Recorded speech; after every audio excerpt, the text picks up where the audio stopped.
नमस्कार, मी शुभांगी पंडित. स्वतेज न्यूज मराठीच्या बातमीपत्रात आपलं स्वागत आहे. तर पाहूया आजच्या काही ठळक घडामोडी.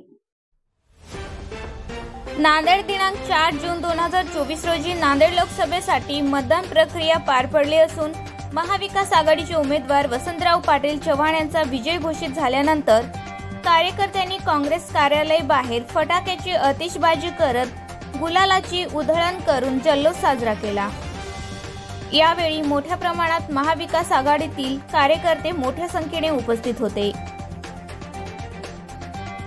आज या ठिकाणी महाविकास आघाडीचे उमेदवार आदरणीय वसंतरावजी चव्हाण साहेब यांचा या ठिकाणी मोठ्या मताधिक्याने या ठिकाणी विजय झालेला आहे. सर्वप्रथम मी त्यांचा मनस्वी संभाजी ब्रिगेडचा घटक पक्ष म्हणून या ठिकाणी अभिनंदन करतो.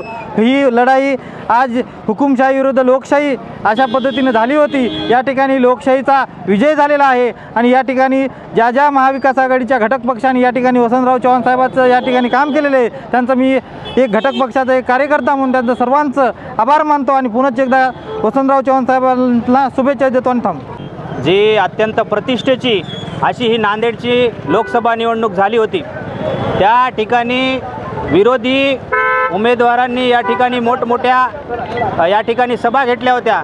भारताच्या प्रधानमंत्र्यांची या ठिकाणी सभा झाली, सगळ्या मोठमोठ्या नेत्यांच्या सभा झाल्या.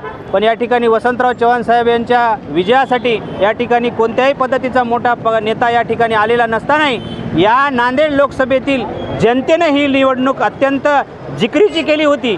जनता विरुद्ध भांडवलशाही, जनता विरुद्ध हुकुमशाही अशा पद्धतीची ही निवडणूक झाली.